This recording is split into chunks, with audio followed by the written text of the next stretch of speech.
Hey y'all, Moto News here. We're heading down to Savannah to hang out with some family. But I've been asked a few times why I went from essentially a Sportster to a sport bike, the MT-09. And the main reason I did was because of the way I like to ride now. I like to ride not necessarily fast, but I do like to ride spiritedly, right? I like curvy roads. I like being able to trail brake. And what I noticed about the Nightster was that even though I'm not like a sport rider or anything, I've never done like a track day, which I'd like to, but I'd like to do that, get like a kind of a used 400 or so, like a smaller bike, and kind of cut my teeth that way doing that. But anyway, a couple times on the Nightster, I actually dragged my foot, like just turning. And granted, I knew like these was kind of steep turns, but I was just kind of surprised.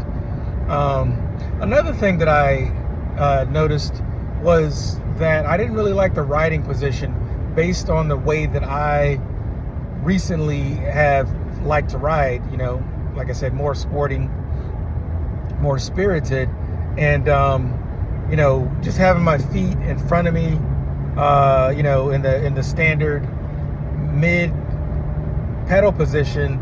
I didn't really like that.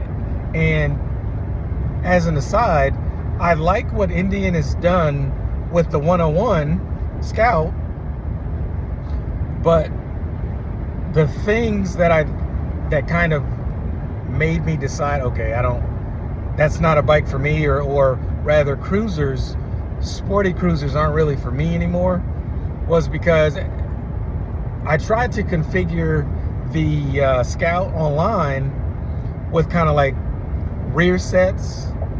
And granted, rear sets for a cruiser is not quite the same as rear sets like on my MT-09, but you really couldn't do it. Standard, your feet are in front of you. And having ridden, spiritedly for a few years, and tried out other bikes like the Sportster S and the Lowrider S, and bikes like that, having ridden those bikes, I realized like I don't feel secure in turns with my feet out in front of me like that. The other thing about the Scout, the 101 especially, is how low it sits. I've been watching a lot of the press launches and the first rides and first reviews and first thought videos about it, and it just sits really low. And then like the angles on it are very narrow, are very acute. So I don't know. And then the price. I mean, it's like, to get what you want, you're gonna pay like $18,000 for that thing. And honestly, considering like the MT-09, all the things you get, the suite of electronics, the dual disc brakes, the higher angles of attack, lean angles, dual sets of sport tires. I mean, it comes from the factory with some really good tires. And then you got that traditional Yamaha quality and dependability. I mean, nothing's perfect, but all I can say is I had a Honda before, had a Suzuki. I didn't have any problems out of those bikes.